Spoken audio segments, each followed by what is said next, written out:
So, Star Fox 2 is finally being released on the SNES Classic this September, and today I thought it would be fun to look back on the 25-year-long wait for this sequel.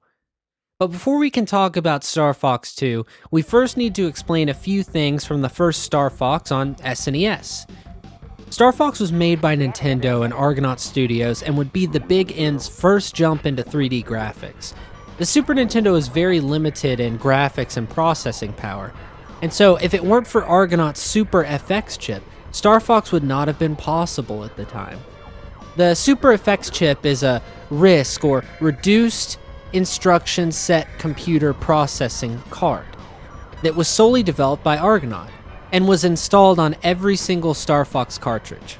Due to the Super Nintendo's limited power, the only way 3D games were really possible on the console was by creating 3D rendering processing chips and storing them on the game cards themselves, as the system itself did not have the space or power to supply this at an affordable cost. If it wasn't for Argonaut and their Super FX chip, we wouldn't have these beautiful next-gen polygon graphics.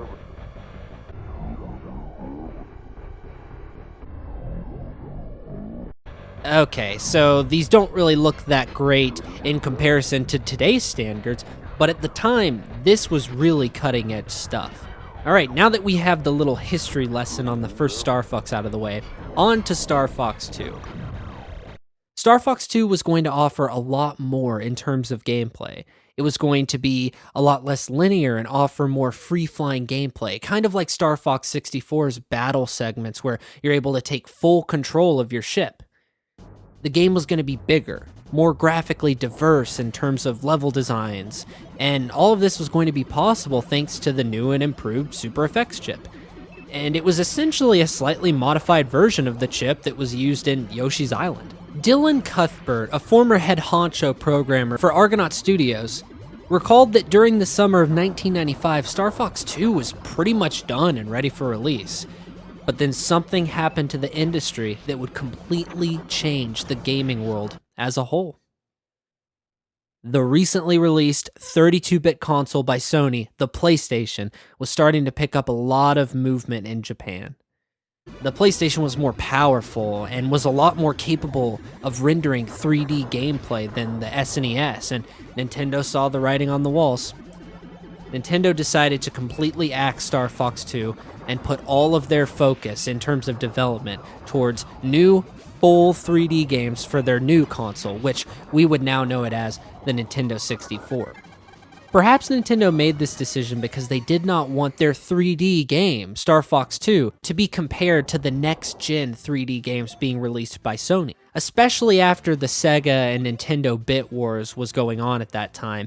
I mean, there was no way in hell Nintendo was going to lose this bit measuring contest to Sony, whom was a brand new competitor at that. Argonaut Studios and Nintendo's contract agreement pretty much ended shortly after Star Fox 2 was canned, and it looked like we would never get to play the game. Until 2001, when Cuthbert and some former Argonaut employees started a new development company called Studio Q, and Nintendo picked them up to do another Star Fox game. The game was released in 2006 and was called Star Fox Command on the Nintendo DS.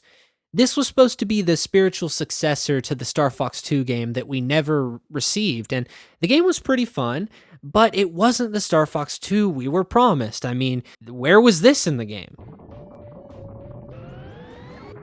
Or this?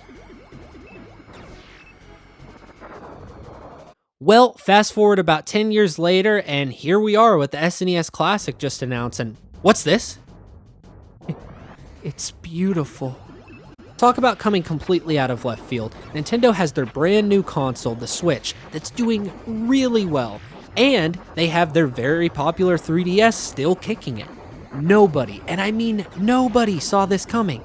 I mean, yeah, there was definitely speculation going around that a SNES Classic was coming after the ridiculous amount of hype for the NES Classic, but nobody could have predicted with that would come the elusive Star Fox 2.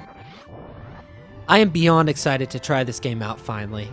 It's just a shame that we will never be able to experience Star Fox 2 at the time it was meant to be experienced. We often look back at so many Nintendo games and talk about how modern game developers were inspired by the level design in Zelda or certain gameplay mechanics in Super Metroid, etc. Just think of how Star Fox 2 could have influenced the gaming industry as a whole at the time, as well as bringing joy to many gamers at a time who had never seen or played anything quite like it before. Anyway, I am still beyond excited to finally see what Star Fox 2 has to offer, or at least what it had to offer, at a time where gaming was so limited in comparison to now. I just really hope I can get my hands on a SNES Classic, especially knowing how limited the NES Classic supply was, but that's a conversation to be had on a different day. Thank you all so much for watching.